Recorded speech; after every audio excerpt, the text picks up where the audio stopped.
We continue our reading of Milton's Areopagitica. We were on page 208.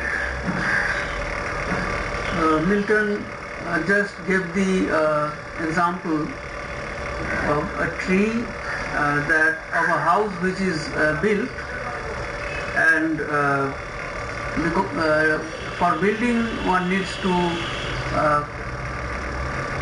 cut the timber into pieces, and therefore the division among the Protestants or among the Puritans, that division is only apparent, it is necessary in order to build the house of religion, to build the church. So obviously Milton has in mind an opposition or an enemy or an opponent in his debate. And who is this opponent? The opponent in political religious terms is basically the royalist. So even though this pamphlet is against the rules, censorship rules, which are being introduced by Milton's own party, by the Puritans themselves, yet in this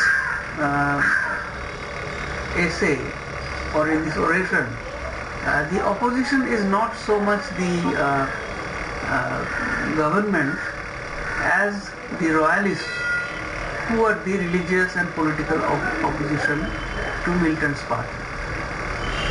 So we may say that Milton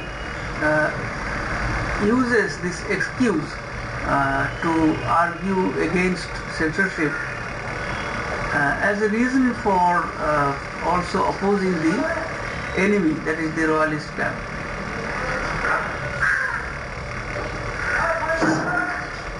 Let us therefore be more considerate builders, more wise in spiritual architecture, when great reformation is expected. So you see, the metaphor of architecture is being applied to the building of the reformist religious doctrine. The Reformation itself is considered as a building which must have a particular architecture. For now the time seems come wherein Moses, the great prophet, may sit in heaven, rejoicing to see that memorable and glorious wish of his fulfilled, when not only our 70 elders, but all the Lord's people are become prophets.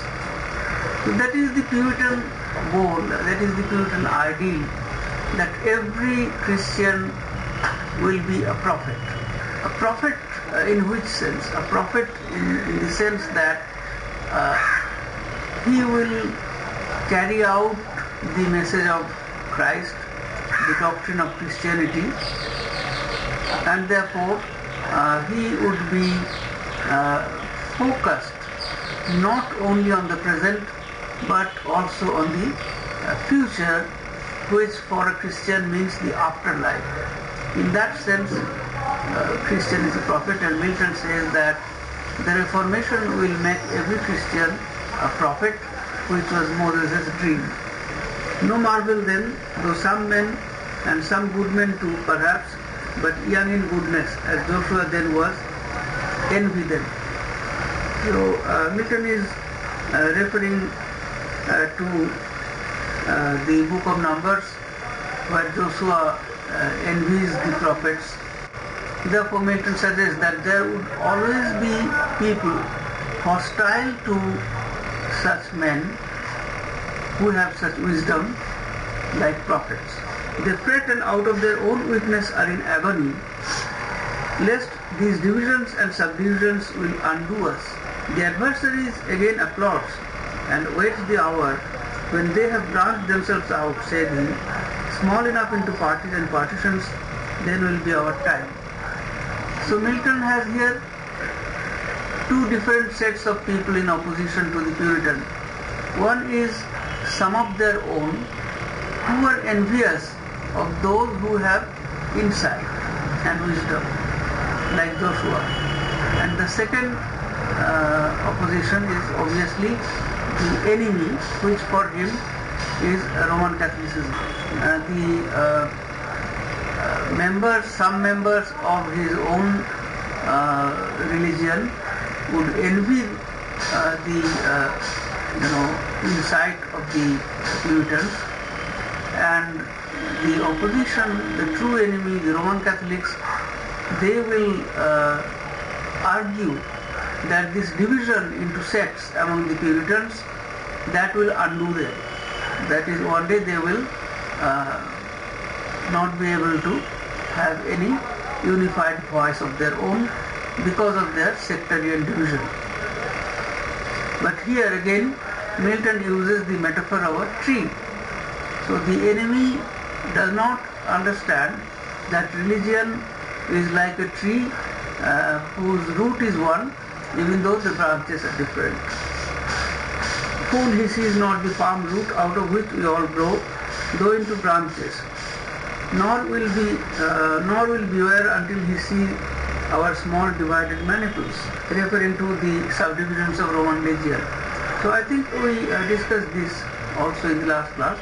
And then Milton talks about a city in seas, which is one of the favorite metaphors of Puritans, because the Puritans considered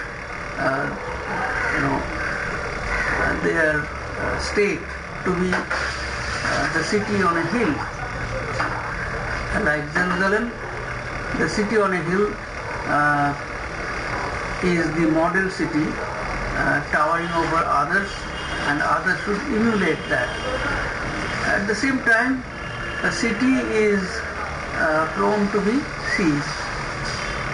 First, when a city shall be as it were besieged and blocked about, her navigable rivers infested, intrudes and incursions round, defiance and battle of rumored to be marching up even to her walls, and suburb trenches, that then the people of the greater part, more than at other times, wholly taken up with the study of highest and most important matters to be reformed, should be disputing, reasoning, reading, inventing, discoursing, even to a rarity and admiration.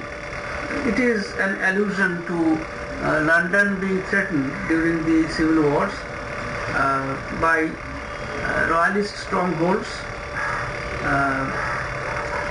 So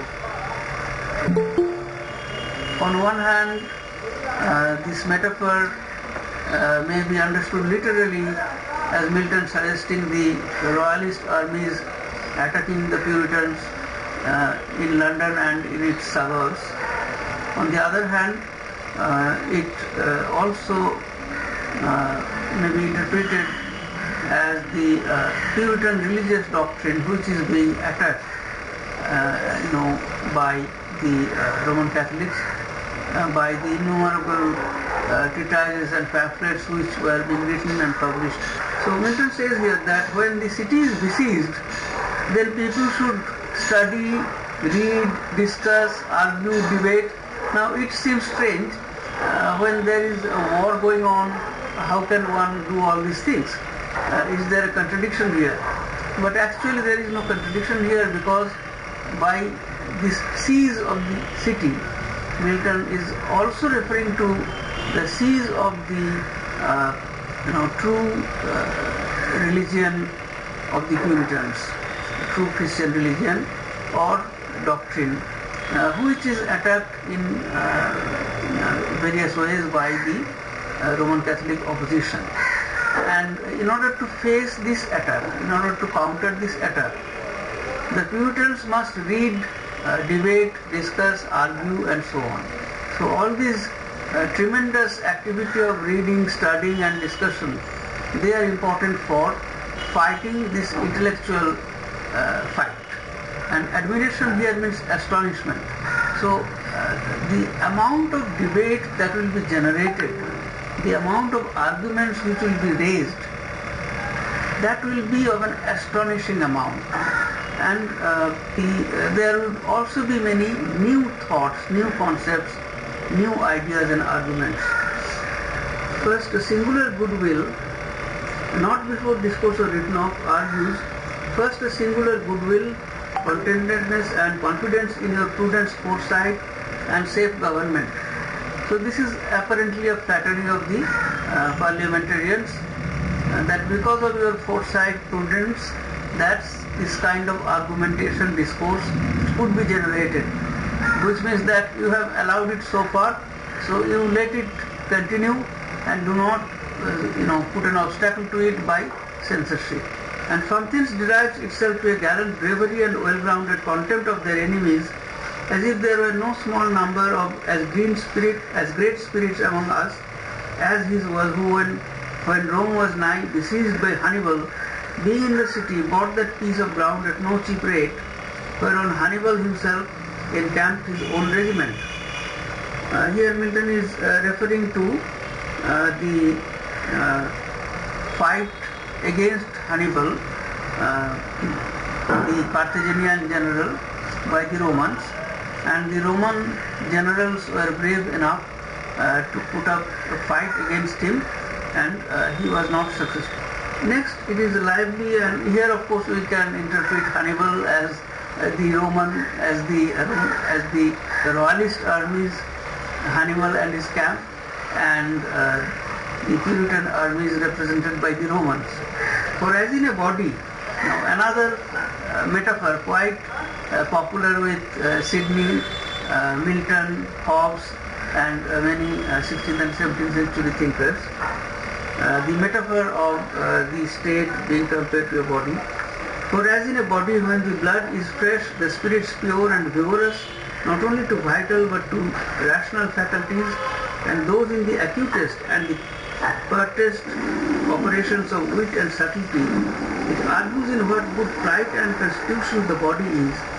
So when the cheerfulness of the people is so sprightly up, as that it has not only wherewith to guard well its own freedom and safety, but to spare and to bestow upon the solidest and sublimest points of controversy and new invention, it betokens us not degenerated nor drooping to a fatal decay, but casting off the old and wrinkled skin of corruption to outlive these pangs and wax young again, entering the glorious ways of truth and prosperous virtue, destined to become great and honorable in these latter ages. So we see here this quite passionate, rhetorical, very long sentence which introduces this argument, this metaphor that the state is like a body. But Milton not only thinks of the state being a body, he refers to the circulation of the humors or of blood to all parts of the body. Probably he was aware of the recent discovery of the circulation of blood by Boyle. So as when in a body blood reaches every part, every extremity, then the entire body is healthy. Similarly, when such spirit of debate, discussion, argument circulates among the state, among the nation, and reaches every part of the nation, or takes up and discusses every single argument put forth by the opposition, however new that might be, however different and sometimes even absurd that might be. So every kind of argument is taken up, then that is a cheerful spirit of the nation, and it stands for the health of the nation. So it is a healthy nation that can cheerfully, intellectually discuss all kinds of tricky arguments, points of controversies, even inventions. Okay, so this is not a degenerated body. And then Milton quickly moves on to another metaphor, as snake sheds its dead skin and renews itself. Similarly, through such process of intense argumentation, debate, pamphlet war and so on, the nation would regenerate itself and would shed its skin of dead inertia, lethargy and intellectual lack of intellectual activity. And once that is done, then the nation reaches its most generous, prosperous state and ways of truth, glorious ways of truth. So once again, we have here the central metaphor of truth, and what is this truth?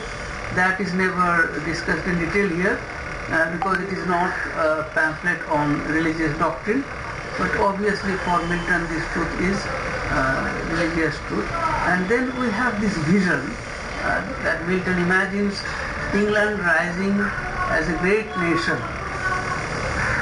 Vision is also a rhetorical figure. Methinks I see in my mind a noble and puissant nation rousing herself like a strong man after sleep and shaking her invincible looks.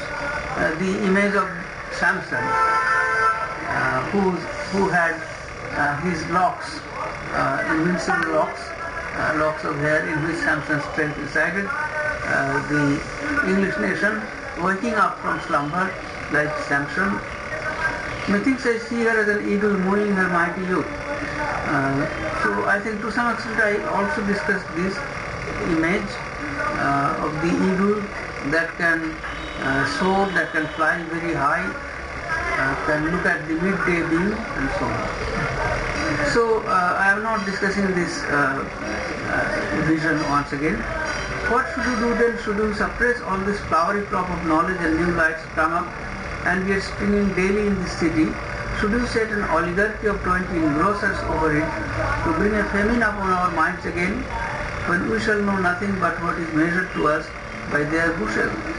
So Milton is comparing the 20 censors that will be appointed by the state as to an oligarchy, a few men ruling the state. And as in famine, during famine, grains are rationed out in paltry quantities to people. Similarly, these censors, they will ration out truth. They will not allow people to have access to all kinds of discussion and truth. It is the liberty, Lords and Commons, which your own zealous and happy councils have purchased us, liberty which is the nurse of all great wits. The theme of liberty is also a favorite theme in Milton's writings, and in this pamphlet particularly. So Milton links the freedom of the press to the freedom of the nation. So the freedom of expression is one of the fundamental liberties. Now we in modern times have recognized it and have included it in our constitutional liberty, but in Milton's day it was not so well recognized. So Milton says that the parliamentarians, the rulers themselves, they assured this freedom, this liberty for their people by getting rid of monarchy, the tyrannical rule of the monarch. Now they themselves cannot check this liberty or prevent the freedom of the people.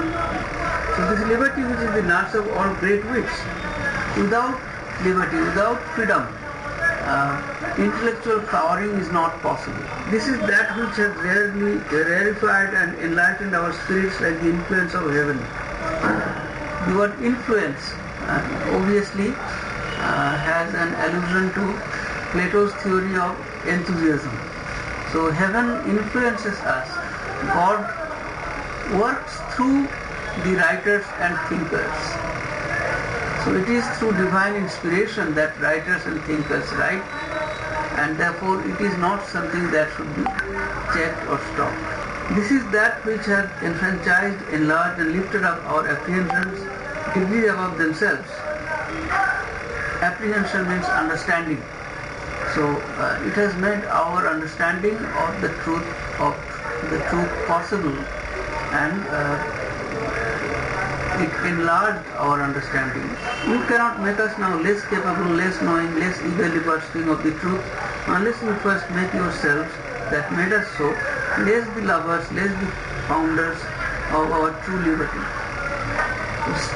So Milton suggests that it is a paradox that you who are the teachers of liberty, who brought us liberty from the tyranny of monarchy, you now cannot make us less freedom loving.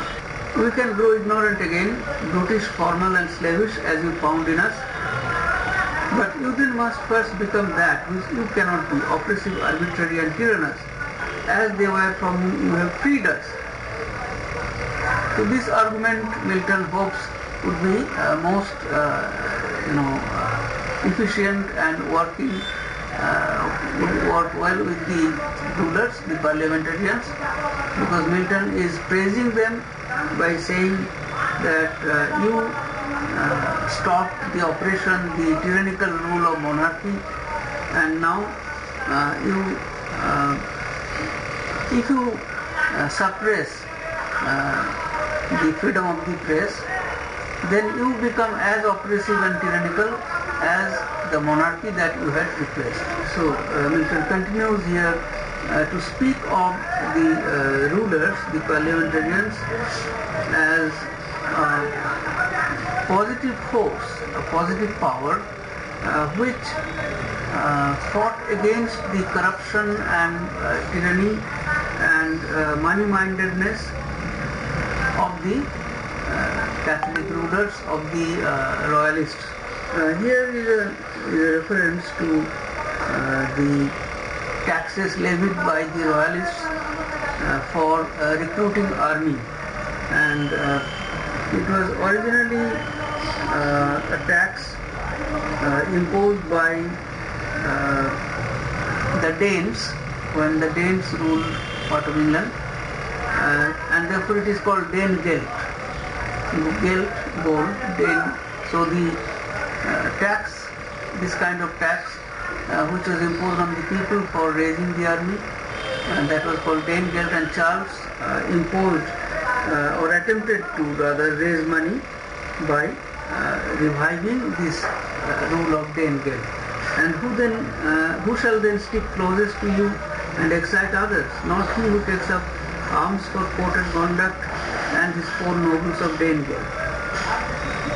So if you oppose if you do not ensure the liberty of the press, the liberty of the people, then who will be your friends? You cannot expect that Charles will be your friend. Although I despise not the defense of just immunities, yet love my peace better, if that were all. Give me the liberty to know, to utter and to argue freely according to conscience above all liberties. So the liberty of conscience is a liberty above all others. Conscience is very important for Christians, particularly the Puritans. Whether one's conscience is free of guilt or not, that was very important to Puritans, and on this there was this discipline of casuistry in which the priest would advise people about how to manage their conscience. That was called casuistry. What would be best advice then if it be found so hurtful and so unequal to suppress opinions for the newness or the unsuitableness to a customary acceptance? Will not be my task to say. Whenever there is any new opinion, should that be immediately suppressed? So Milton says that it is not my place to say it.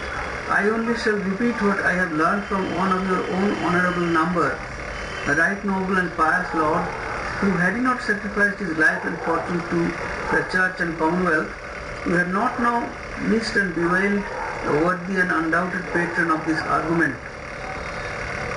So Milton says that I am too small a man to prescribe what principles should be accepted for ensuring liberty, but he gives the example of a great man, Lord Brooke. Robert Greville was his full name. Second Lord Brooke. His dates are 1608 to 1643. Parliamentarian, army officer and religious writer, was killed in the Battle of Lichfield. Milton refers to his discourse opening the nature of the episcopacy which is exercised in England. His writings reveal him to be an open-minded intellectual with an interest in broad toleration of Protestants, including sympathy for radical separatists. So this treatise by Lord Brooke, the discourse opening the nature of that episcopacy which is exercised in England. So it is a religious treatise, and apparently from the title we understand that Lord Brooke was discussing and supporting religious episcopacy, that is the Anglican church as founded by the Tudor monarchs. But no, it was an analysis and criticism of this Anglican episcopal kind of religion. Episcopal means a religion in which the bishops have a great position.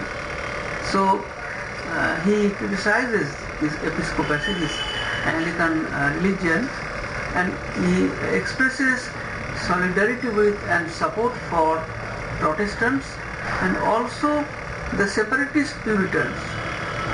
So as you know that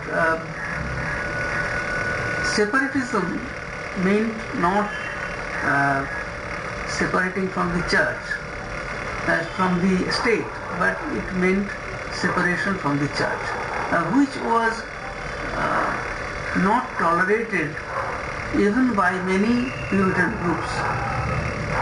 And on this issue there are many instances of intolerance in 17th century in New England. But we see that Robert Greville, he had expressed sympathy even for the separatists, that is who decided that they should separate from the Church of England. On this issue, the different Puritan sects, they had different opinions. So many argued that even though the Anglican Church does not allow many of the Puritan practices, and the Puritans cannot accept the Anglican practices, even then one should not separate from the Church of England because it was considered to be the mother church. So it is quite interesting that Robert Greville so early in 1641 speaks in favor of even of the separatists. That is, he proposes an argument for religious tolerance, which was something totally absent in Tudor and Stuart England, and later even in the Massachusetts Bay Colony. So religious tolerance was an argument far ahead of the time when Robert Greville wrote this book, and Milton supports him, which means that Milton cites him, which means that Milton was also against persecution, against intolerance of other sects and other interpretations of Christianity. The writing of episcopacy and by the way treating of sects and schisms left you his vote, or rather now the last words of his dying church, which I know will ever be of dear and honored regard with you, so full of meekness and breathing charity, that next to his last testament who bequeathed love and peace to his disciples, I cannot call to mind where I have read or heard words more mild and peaceful. Obviously this is a reference here to the last testament of love by Jesus, which is to be found in John, Gospel of John. So Milton compares Lord Brooke's charity to that of Jesus, and he knows that the parliamentarians have great admiration for Lord Brooke. So this is rhetorically testimony, that is citing an authority, citing an example to assert one's argument. He there exhorts us to hear with patience and humility, referring to Christ in the Gospel of John. To hear with patience and humility those, however they be miscalled, that desire to live purely in such a use of God's ordinances as the best guidance of their conscience gives them, and to tolerate them, though in some disconformity to ourselves. The book itself will tell us more at large, being published to the world and dedicated to the Parliament by him who both for his life and for his death deserves that what advice he left be not laid by without perusal. So Lord Brooke's book argues for tolerance of other religious practices and faith, even though that is not in conformity with the dominant Puritan practice. So this argument of tolerance, of religious tolerance, becomes indirectly an argument of tolerance in broad sense. Therefore, the parliamentarian should also tolerate all kinds of expression. Now the time in special is by privilege to write and speak what may help to the further discussing of matters in agitation. The temple of Janus, with his two controversial faces, might now not unsignificantly be set open. The Roman god Janus had two faces facing opposite directions. Janus was the god of the doors. So he guarded the doors and he looked at both directions. Milton says that now it is a special time. Special is a logical term. So it is a particular time where we have to be like Janus and look at both sides of an argument. And though all the winds of doctrine are let loose to play upon the earth, so truth be in the field we do injuriously by licensing and prohibiting to misdoubt her strength. So this is an allusion to a quotation from the Ephesians in the Bible, that all winds of doctrine let loose to play upon the earth. And if the Bible also approves of this, then it would be a wrong strategy to not allow contradictory arguments and opinions play out themselves through pamphlets, publications, debates, because truth is in the field. Now again, truth is kind of personified here, taking the field, fighting this war. It reminds me of Delacroix's painting Liberty, leading the revolutionaries. So truth is in the field, and we do injury by trying to artificially stop this battle. By prohibiting publications, we misdoubt her strength. So if we apply censorship, we doubt that truth will be able to prevail, and Milton says that that indicates our lack in the faith, lack in our faith about truth. Truth is strong enough to fight with any opposing argument, and truth will always come out victorious in the end. Therefore, truth should be allowed to take the field and to fight against opposing arguments. Let her and falsehood grapple. Whoever knew truth put to the wars in a free and open encounter. So truth and falsehood should always grapple, should always fight it out. Her confuting is the best and surest suppressing. He who hears what praying there is for light and clear and knowledge to be sent down among us would think of other matters to be constituted beyond the discipline of Geneva, framed and fabric already to our hands. He who hears what praying there is for light and clear knowledge, that is one who can perceive that there is still this pursuit for clearer knowledge. That is, all knowledge has not been completely found by man and formulated into doctrines. As different from the doctrine of Geneva. So Milton here is alluding to Calvin. So even though Calvinism had great prestige among most sections of the Protestants and Puritans, but Milton suggests that no doctrine should be left unquestioned. That is, in order to find truth, one must go beyond, one must transcend even the doctrine of Calvin if necessary.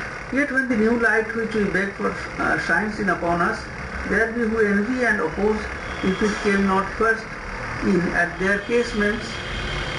So, if some new religious doctrine is found by anybody, then the Orthodox camp complains that they could not first discover that truth. So Milton here is alluding to the Presbyterians, who were very formidable and actually the majority among the parliamentarians, and they won't allow other Protestant Puritan factions to raise their head or to voice their differing opinions. So they were envious, Milton suggests, when they felt or perceived that other religious factions also discovered some truth which did not come to them beforehand. What a collusion is this, whereas we are exhorted by the wise man to use diligence to seek for wisdom as for hidden treasure early and late, that another order shall enjoin us to know nothing but by statute. So here the old man who suggests the wise man who exhorts that one should be diligent to look for truth like a hidden treasure. It is an allusion to the Proverbs in the Bible, and it goes counter against the doctrine of censorship, which says that only that should be read which the statute or the law allows. So Milton looks upon the discovery of truth as a battle. He uses the metaphor of battle. This truth and falsehood must fight against each other, and truth will come victorious. When a man has been laboring the hardest labor in the deep mines of knowledge, has furnished out his findings in all their equipage, drawn forth his reasons as it were a battle, ranged, scattered and defeated all objections in his way, calls out his adversary into the plain, offers him the advantage of wind and sun, if he please, only that he may try the matter by dint of argument. For his opponents then to skulk, to lay ambushments, to keep a narrow bridge of licensing where the challenger should pass. Though it be valor enough in shouldership, is but weakness and cowardice in the wars of truth. So Milton says that when the Puritans, they are doing the hard work, he compares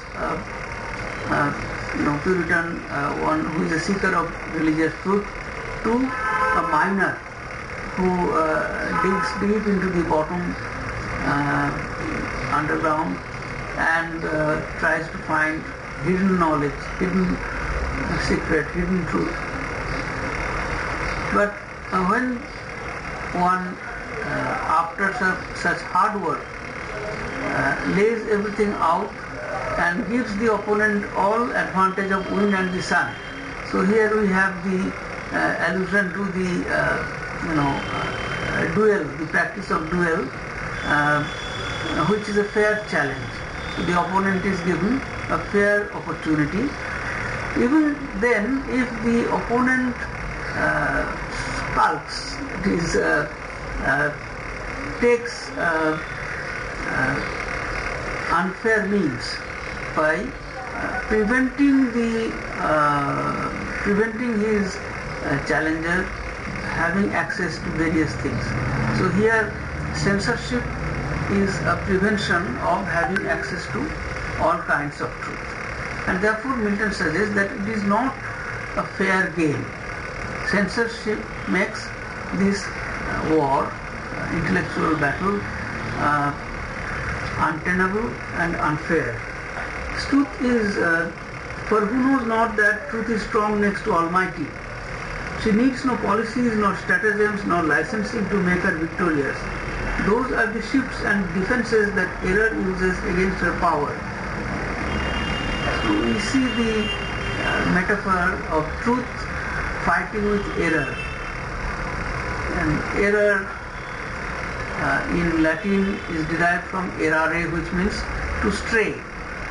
So error is something which strays from the truth. Milton argues that truth does not declare any outside help, by means of licensing and censorship. The truth will come out victorious even without these outside help. Give her but room and do not bind her when she sleeps, for then she speaks not true, as the old Proteus did, who spake oracles only when he was caught and bound. Milton is alluding to the myth of the Greek sea god Proteus, who had the power of assuming different shapes. Proteus always changed his shape, from which we have the adjective protean, that which quickly changes shape. In the Renaissance, change of shape was always considered evil. Shape shifting was considered evil. And the fallen angels, they are often depicted by Milton as changing their shapes. But of course that is the whole argument of Ovid's Metamorphosis, and the fact that all the stories of metamorphosis are pagan, and therefore they can be damned as stories of unholy gods. Truth must not be caught and bound. She must be given space. Otherwise, like Proteus, it will be shape-shifting. If she is caught and bound, then she turns herself into all shapes except her own, and perhaps tunes her voice according to the time, as Micaiah did before Ahab, until she be adjourned into her own likeness. It is a story from the Book of Kings. So when one is caught and is under an interrogation or under some duress, then she will hardly speak the truth, she or he. So here Milton says that truth can come out only when there is no binding it, or only when she is not forced to stand on a narrow bridge. What else is all that rank of things indifferent, wherein truth may be on this side or on the other, without being unlike herself?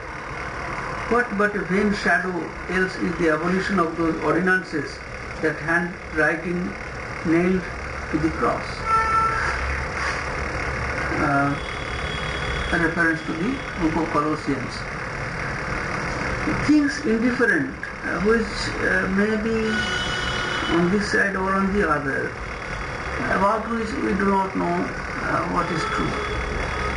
So there were certain principles and practices which the religious men in the 17th century considered to be things indifferent. That is, the Anglicans or the Puritans, the Protestants, they did not consider them to be important enough for deciding religious doctrine. What great purchase is this Christian liberty, which Paul so often boasts of. Paul's letter to the Galatians, there Paul speaks of Christian liberty, but how can this Christian liberty be purchased if there is such oppression, there is such censorship? His doctrine is that he who eats or eats not, regards a day or regards it not, may do either to the Lord. So these were the things which the Puritans in the 17th century called things indifferent, like what to eat and what not to eat, what to wear and what not to wear. So those who formulated the doctrines among the Puritans, many of them suggested that God does not care about these trivial things, so one should not split hair on these issues. So those were termed as things indifferent. And the source of this, as we can see here, is in the Galatians by Paul, letter to the Galatians. How many other things might be tolerated in peace and left to conscience, had we but charity, and were it not the chief stronghold of our hypocrisy to be ever judging one another? So charity is important, hypocrisy must be avoided. I fear yet this iron yoke of outward conformity has laid a slavish print upon our necks. The ghost of alien decency yet haunts us. Here Milton is alluding to the dictate by Archbishop Laud that one should conform to all ceremonial rites for the sake of decency. So Laud used the term decency, and Milton says that it is a print on our neck that we are slaves.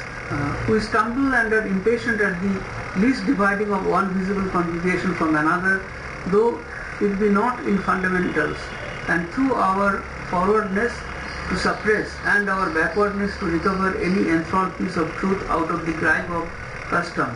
We care not to keep truth separated from truth, which is the fiercest rent and disunion of all. Very interesting and also very important paragraph or sentence. Milton is talking about the great division among the Puritan sects and their mutual intolerance of one another. And Milton says that we are divided not on the basis of the fundamentals, because as Christians all of us believe in most of the fundamentals, but we are divided on the issue which are trivial, which are not fundamental, like the things indifferent and so on. And we are impatient. Therefore, we are too eager, forwardness, too eager to suppress any dissenting opinion on these issues which are not fundamental, and we are too backward to recover the truth. Therefore, there are so many elements of truth where we are judging one truth against another. Truth against truth. But all this truth is in small t.